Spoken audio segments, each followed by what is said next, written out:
अच्छा 174 में कह रहे हैं कि फ़ीमेल है, उसके जो एक्सरे में क्या निकल आया है, ग्रैनुलोमा और एपिथेलॉइड। अच्छा ग्रैनुलोमा का वर्ड यूज़ होगा तो आपके दिमाग में सार्कोइडोसिस आएगा और ट्यूबरकुलोसिस आएगा, ठीक है। और लेकिन जब उसने यहाँ पे सार्कोइडोसिस होता है ना, उसका जो डिफरेंशियल डायग्नोसिस, जब उसका वो डायग्नोसिस शो करते हैं उसमें लिखते हैं बायोलेटरल लिम्फेडिनोपैथी।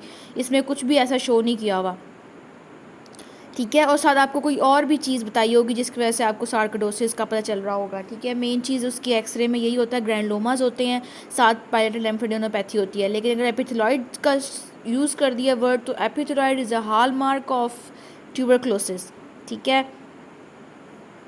उसके बाद आता है female member has polycystic disease now confirm the autosomal dominant polycystic kidney disease in some members before appearing other cyst investigation should be. अच्छा इन्वेस्टिगेशन, अब आपको पता चल गया जो ऑटोसोमल डिजीज़ है उसको आपने फाइंड कैसे करना है। ऑब्वियसली डीएनए सीक्वेंसिंग आप करेंगे तो उससे आपको पता चलेगा कि फैमिली मेम्बर्स में आगे जो है वो उसको आएगा या नहीं आएगा, ठीक है। इन सब चीज़ों से बाकी जो कैरियोटाइपिंग है, फिश है और फ्रीक्वेंसी मैचिंग है, इनमें आपको उस बंदे की डिज़ीज़ के बारे में इंफॉर्मेशन मिलती है। लेकिन डीएनए सीक्वेंस आपको बताएगा कि उसके अपीयर होने से पहले उसकी आपको नॉलेज देगा कि इसको अपीयर होगी या नहीं होगी, ठीक है, रूल आउट करने के लिए। उसके बाद sympathetic alpha adrenergic because of following. अच्छा अल्फा एड्रेनर्जिक जो होते हैं ना वो वेजो कंस्ट्रक्शन करते हैं, और बीटा एड्रेनर्जिक जो होते हैं ना वो वेजो डायलेशन करते हैं। जैसे फॉर एग्जांपल आपको एस्थमा में पेशेंट जो होता है उसको ब्रोंको डायलेशन करते हैं, और अल्फ़ा जो हैं वो वेजो कंस्ट्रक्शन करते हैं, ठीक है। इन्होंने एक एडिशनल पॉइंट बता दिया है कि प्यूपिल की डायलेशन जो है अल्फ़ा करवाते हैं। अब इसमें ये थोड़ा सा इसका इस तरह से याद रखना है कि causes the radial muscle contraction.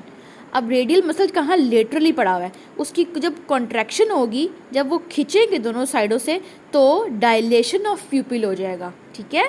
Dilate the ciliary muscles and vasoconstriction of the smooth muscle. Sympathetic beta cardiac पे क्या इफेक्ट होता है, ऑब्वियसली आपको पता है हार्ट रेट इंक्रीज करता है और कार्डिक एक्सेलरेशन। पैरासिम्पैथेटिक क्या करते हैं, पैरासिम्पैथेटिक आपको पता है प्यूपिल की कंस्ट्रक्शन करते हैं और वो नियर वीएन के लिए यूज़ होते हैं। नियर वीएन के जब किसी को, अगर किसी ने करीब से देखना है, आप इसको ऐसे याद रख सकते हैं कि अगर नॉर्मल सर्कमस्टांसेस हैं पैरासिम्पैथेटिक, लाइक ऐसे है कि नॉर्मल सर्कमस्टांसेस हैं तो कोई मसला नहीं और बंदा करीब से देख सकता है। अगर उसको कोई टेंशन है, उसने कोई दूर चीज़ देखनी है, अगर कोई उसको फ्लाइट और फ्राइट का मसला है उसने, तो आप उसको कहेंगे कि भाई उसने दूर देखना है, अपने होशियार रहना है, तो उसको आप फार विजन रखेंगे और आंखें उसकी शॉक में खुली रह जाएंगी। इस तरह सिंपैथेटिक याद रहेगा। पैरासिम्पैथेटिक नॉर्मल डेज चल रहे हैं तो आपकी जो लाइट को रिस्पॉन्स देगा और कंस्ट्रक्शन ऑफ म्यूसिस होगा और कंस्ट्रक्शन ऑफ प्यूपिल होगा, और नियर विजन को आप आराम से करीब की नज़र से देखेंगे।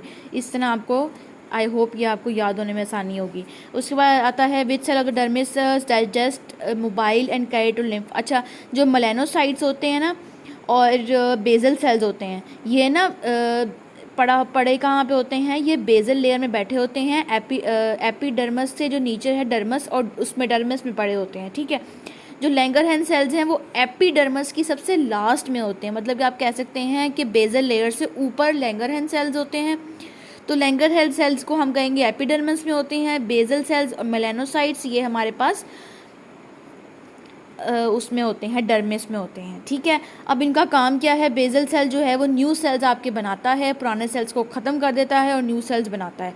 मेलानोसाइट्स का क्या है, मेलानिन प्रोड्यूस करना। मेरकल सेल्स जो है ये टच के रिसेप्टर, तो जो जर्मिनल सेल्स आपको पता है कि जो जर्मिनल सेल्स को कहते हैं रिप्रोडक्टिव सेल्स को, ठीक है। और लैंगरहैंस सेल्स आपको पता है कि मैंने आपको बताया था इम्यूनोलॉजी में कि इसमें MHC2 रिसेप्टर्स होते हैं। MHC2 रिसेप्टर्स होते हैं जो कि हमारी जो हमारी डिफेंस मैकेनिज़्म के लिए होते हैं और हमें बैक्टीरिया और इस तरह की चीज़ों से बचाते हैं, ठीक है। उसके बाद आता है रेस्पिरेटरी मसल्स वर्क। अच्छा इलास्टिक रिकॉइल ऑफ लंग, एक जो लंग है ना उसकी अंदर है एक कैपेसिटी कि उसने मुरझा जाना है, कह सकते हैं कि उसने डिफ्लेट हो जाना है। उसको इन्फ्लेटेड कौन रखेगा, उसको फूला कौन रखेगा, उसका इलास्टिक रिकॉइल उसको फूला रखेगा, ठीक है। तो हमने रेस्पिरेटरी मसल्स ने उस इलास्टिक रिकॉइल के अगेंस्ट काम करना है, हमने लंग्स को कोलैप्स होने नहीं देना। तो रेस्पिरेटरी मसल्स उसको इन्फ्लेटेड रखेंगे, इंस्पायरेशन में भी काम करेंगे, एक्सपायरेशन में भी काम करेंगे, और इस तरह से काम करेंगे कि लंग्स हर टाइम उसमें एक स्पेसिफिक अमाउंट ऑफ एयर हमेशा रहे, वो कोलैप्स ना हो। जैसे कि रेजिडुअल वॉल्यूम ऑफ एयर होता है, जो हम जिसको आप डेड स्पेस भी कह सकते हैं, जो हर वक्त आपके लंग्स में है, ताकि आपके लंग्स, अगर आपके लंग्स एक दफ़ा भी कोलैप्स हो गए तो आपकी एक्सचेंज ऑफ एयर नहीं होगी, you will be not able to have normal values of oxygen and carbon dioxide in your body. तो इस ट्रांजिएंट के लिए भी आपको पता है कि ब्रेन को ऑल द टाइम ऑक्सीजन और ऑक्सीजन चाहिए होती है, तो लंग्स को कोलैप्स तो हम करना सोच भी नहीं सकते। उसके बाद आता है 64 ईयर मेल बिकॉज became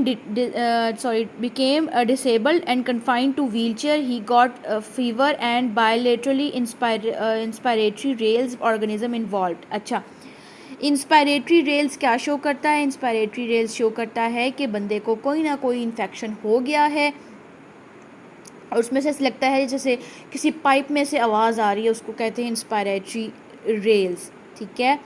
और जो रोंकाएँ हैं, जिनको आप जैसे अस्थमा में रोंकाएँ होते हैं, आवाज़ें आपको प्रॉपर सीटियों की आवाज़ें आ रही होती हैं, वो रोंकाएँ होते हैं। और ये ब्लोइंग वॉइस होती है इसकी, ब्लोइंग, ठीक है। वो सीटियाँ होती हैं, ये ब्लोइंग होती है।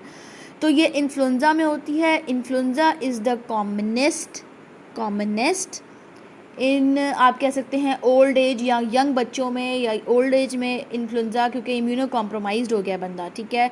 तो अच्छा, स्टेफ ऑरियस कैसे करेंगे? अगर यहाँ पे बंदे ने शो कर दिया है कि बंदे 64 ईयर्स का बंदा है, उसको कैंसर है, उसको सांस में मसला हो रहा है, ठीक है, और उसको एब्सेस हो गई है, तो ये सब कुछ स्टेफ ऑरियस की तरफ जाएगा, ठीक है। यहाँ पे सिंपल बोला है, बंदा जो है वो डिसेबल है और उसको एकदम से हो गया है। तो जो इन्फ्लुएंज़ा की छोटी मोटी लोग जो उसको बियर कर लेते हैं, और जो एक डिसेबल बंदा है उसकी इम्यूनिटी कम हो गई है, तो वो इतना बियर नहीं कर सकता, तो इन्फ्लुएंज़ा उसको उसके